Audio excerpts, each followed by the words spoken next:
Egypt lasted 3,000 years. Not 300, not 500, 3,000 years. When Egypt was already 1,000 years old, Rome hadn't been founded yet. When Egypt was 2,000 years old, Jesus hadn't been born yet. When Egypt finally ended, it had survived famines, droughts, invasions, civil wars, corrupt pharaohs, economic collapse, and plagues. And it came back every time. America is 250 years old. Consumer sentiment just hit a record low. The 30-year Treasury yield is at its highest since before the financial crisis. Grocery prices keep rising, and most Americans can't tell you the name of a single system Egypt used to survive for 30 centuries. That's what this video's about. Most Americans know the story of Joseph from the Bible. The coat of many colors, the brothers who sold him into slavery, the rise from prisoner to Pharaoh's right hand. But the part of the story that most people skip over is the part that actually matters economically. Pharaoh had a dream: 7 fat cows devoured by 7 thin cows, 7 full ears of grain destroyed by 7 withered ones. And Joseph interpreted it: 7 years of abundance followed by 7 years of famine. The plan Joseph proposed was not charity, it was engineering. During the 7 good years, collect 20% of all grain production. Store it in state granaries across Egypt. Build reserves so large they can't be counted. When the 7 bad years arrive, open the granaries, feed the population, sell grain to surrounding nations who have nothing. This story is set around 1700 BC, but the system it describes, Egypt's centralized grain reserve, was real, documented, and in operation for most of Egypt's 3,000-year history. The Nilometers, stone gauges built along the Nile to measure the annual flood, were economic instruments. If the flood was high, the harvest would be abundant. If it was low, scarcity was coming. Egypt measured the future a year in advance and prepared for it before it arrived. The United States has a strategic petroleum reserve, a strategic grain reserve that was largely dismantled in the 1970s and 80s, a Federal Reserve that manages monetary policy. What America does not have is what Egypt had, a system specifically designed to absorb bad years before they become crises. In 2026, consumer sentiment just hit a record low. Inflation, driven by the Iran war, is squeezing household budgets. The 30-year Treasury yield hit 5.19%, the highest since before the 2008 financial crisis. Foreign governments are selling U.S. Treasuries. These are not surprises. They are predictable consequences of a system that has no grain reserve equivalent, no mechanism for absorbing the bad years before they become existential. Egypt built its grain reserves during the good years. America spent its good years. The Nile always came back. The question was always whether Egypt had prepared for when it didn't. The question for America is the same, and the answer right now is not reassuring. Here is something that doesn't appear in most history textbooks. Ancient Egypt did not have money, not in the way we think of it, for most of its history. It had a redistribution economy. The pharaoh owned everything: the land, the grain, the labor, in theory. In practice, here is how it actually worked. Farmers cultivated their plots and paid taxes in grain, typically around 20% of their harvest. That grain went into the state granaries. From those granaries, the state paid everyone. The pyramid builders received grain wages. The scribes received grain wages. The soldiers received grain wages. The priests received grain allocations. The entire economy ran on a single commodity that everyone needed and that the state controlled the distribution of. It sounds like total control, and in some ways it was. But here is what it produced that modern economists find remarkable. Price stability for centuries at a time. When the state controls the supply of the basic commodity and has reserves to absorb bad years, prices don't spike. Inflation doesn't spiral. The farmer who planted last year knows roughly what his grain will buy next year. That stability, boring, predictable, almost invisible stability, is what made 3,000 years possible.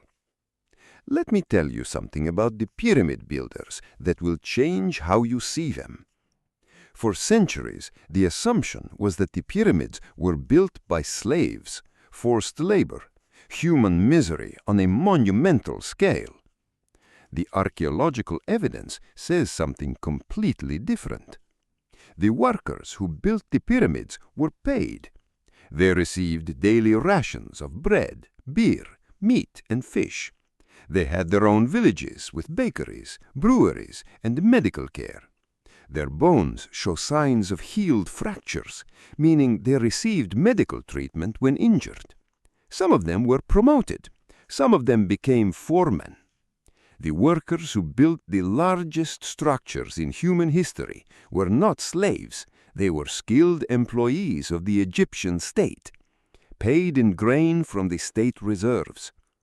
The redistribution economy was not charity. It was the mechanism that made large-scale civilization possible. When the state has grain reserves, it can feed workers. When it can feed workers, it can build things. When it can build things, civilization grows.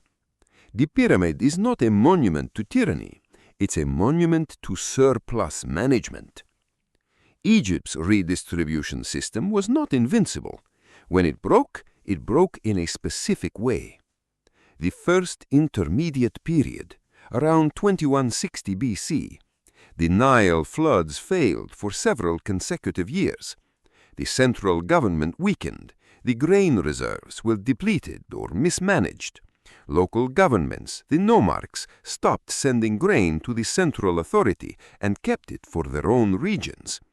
The redistribution network fragmented, and within a generation, Egypt fractured into competing regional powers. Papyri from this period describes something that reads as completely contemporary. The grain is scarce. The officials take what they want. The poor man cannot eat. The rich man hoards. The Nile has forgotten us. Consumer sentiment at a record low. Officials taking what they want, the poor squeezed, the rich protected. That papyrus was written approximately 4,000 years ago. The language of economic distress doesn't age. A Nilometer is a simple thing, a stone column or well built into the riverbank, marked with measurement lines. When the annual flood came, scribes measured how high the water rose. That measurement, taken months before planting season, told the Egyptian administration everything they needed to know. Flood too low, insufficient silt, poor harvest coming. Reduce tax assessments, open reserves, prepare for scarcity. Flood too high, flooding of settlements, infrastructure damage. Deploy labor for repairs, adjust grain distribution. Flood just right, maximum agricultural yield coming, collect taxes, build reserves, expand state projects. The Nilometer gave Egyptian administrators a 12-month warning before any economic consequence arrived. 12 months to prepare, 12 months to adjust, 12 months to prevent a bad harvest from becoming a famine. The oldest surviving Nilometer dates to approximately 3000 BC. They were in continuous operation for nearly 5,000 years. The last official Nilometer readings were taken in 1970 when the Aswan Dam was completed. 5,000 years of continuous economic early warning. America has Nilometers. They just go by different names. The yield curve, consumer sentiment indices, the Federal Reserve's inflation expectations, the Treasury bond market. And right now, in May 2026, every one of America's Nilometers is sending the same signal. The 30-year Treasury yield at 5.19%, the highest since before the financial crisis. Foreign governments selling U.S. Treasuries. China reducing its holdings to an 18-year low. Consumer sentiment at a record low. Inflation driven by the Iran war squeezing household budgets. The Egyptian scribes who read a Nilometer in 2000 BC would recognize every single one of these signals. They would know what they meant. They would know what to do. Store grain, open reserves, reduce taxes on the poor, prepare for the lean years.